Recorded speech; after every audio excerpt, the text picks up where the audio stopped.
సంగారెడ్డి జిల్లా నారాయణఖేడ్లో మాజీ సర్పంచ్లను పోలీసులు అక్రమ అరెస్టులు చేశారు. అసెంబ్లీ ముట్టడి చేస్తారని నియోజకవర్గంలో ఎక్కడికక్కడ సర్పంచ్లను అదుపులోకి తీసుకొని పోలీస్ స్టేషన్కు తరలించారు.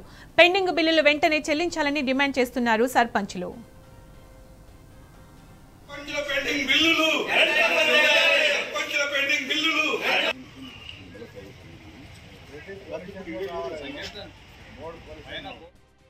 కాంగ్రెస్ ప్రభుత్వం అక్రమ అరెస్టులకు నిరసనగా ఈ రోజు మా సర్పంచ్ల అందరినీ కూడా హౌస్ అరెస్ట్ చేయడం జరిగింది. ముఖ్యమంత్రి గారికి చిత్తశుద్ధి ఉంటే సర్పంచ్ల బిల్లులను వెంటనే చెల్లించాలి. ఎందుకంటే అభివృద్ధి చేయడం చేతగాక ఈ రోజు సర్పంచ్లను అరెస్ట్ చేయడం జరుగుతుంది. ఇది ప్రజాస్వామ్యంలో ఇది ఒక మచ్చ.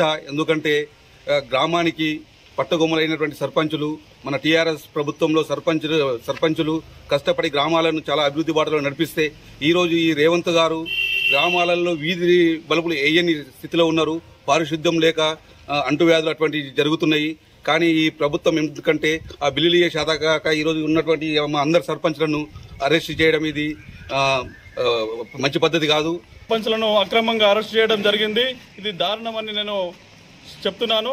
ఎందుకంటే సర్పంచ్లు అందరం కూడా అప్పులు చేసి గ్రామాలను అభివృద్ధి చేస్తే బిల్లులు ఇవ్వమని చెప్పేసి అడిగితే ఈనాడు బిల్లులు ఇవ్వకుండా అక్రమంగా అరెస్ట్ చేసి మూడు రోజులకోసారి తీసుకొచ్చి లేవక ముందే తీసుకొచ్చి పోలీస్ స్టేషన్లో కూర్చోడం పెట్టడం చాలా దారుణం, చాలా అన్యాయం అని చెప్పేసి ఈ సందర్భంగా తెలియజేస్తున్నాను.